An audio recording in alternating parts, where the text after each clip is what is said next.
আন্তর্জাতিক মাতৃভাষা ও শহীদ দিবস উপলক্ষে ইতালিতে প্রবাসী বাংলাদেশিরা ভাষা শহীদদের প্রতি শ্রদ্ধা জানিয়েছেন। বিএনপি ইতালির আয়োজনে অনুষ্ঠিত এই অনুষ্ঠানে দলটির নেতৃবৃন্দ বলেন, একুশের চেতনা বাস্তবায়ন করতে হলে জুলাই আগস্টের অভ্যুত্থান বাস্তবায়ন করতে হবে।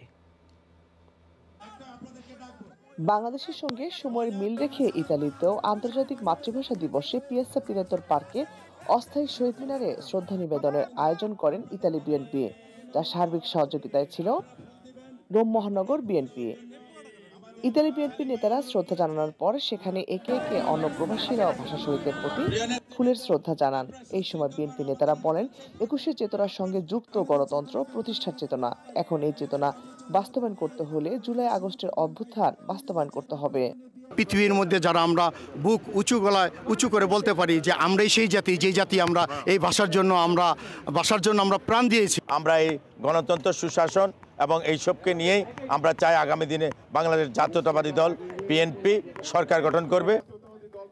এই সময় সংক্ষিপ্ত বক্তব্যে সভাপতিত্ব করেন সংগঠনের ভারপ্রাপ্ত সাবেক সভাপতি আমিনুর রহমান সালাম। পরিচালনা করেন সাবেক যুগ্ম সাধারণ সম্পাদক কাজী আবুল বাশার। বক্তব্য রাখেন সংগঠনের সাবেক সভাপতি শাহ তাইফুর রহমান ছোটন। টেলিকনফারেন্সে যুক্ত হন সাবেক সাধারণ সম্পাদক ঢালী নাসির উদ্দিন, বিএনপি নেতা সাজ্জাদুল কুমির, হুমায়ুন কবির, মাইনুল আলম খোকন, শাহ তৌহিদ কাদের, আলামিন বিশ্বাস, কামরুজ্জামান রতন সহ অনেকে।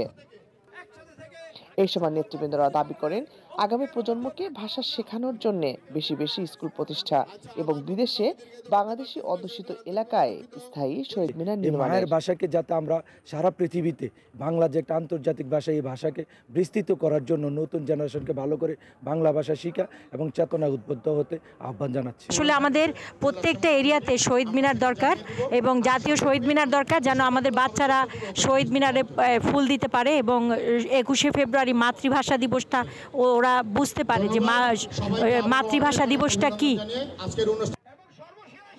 এদিকে লার্গো প্যালেস্টিনায় ইল ধূমকেতু সোশ্যাল অর্গানাইজেশন আয়োজনে অস্থায়ী শহীদ মিনারে বিভিন্ন সামাজিক ও আঞ্চলিক সংগঠন ফুল দিয়ে শ্রদ্ধা জানান এবং 21 ফেব্রুয়ারি প্রভাত ফেরিতে ইতালিস্থ বাংলাদেশ দূতাবাসের রাষ্ট্রদূত এটিএম রকিবুল হক রোমের স্থায়ী শহীদ মিনারে ভাষা শহীদদের প্রতি শ্রদ্ধা নিবেদন করেন। লাবণ্য চৌধুরী, IMTV নিউজ।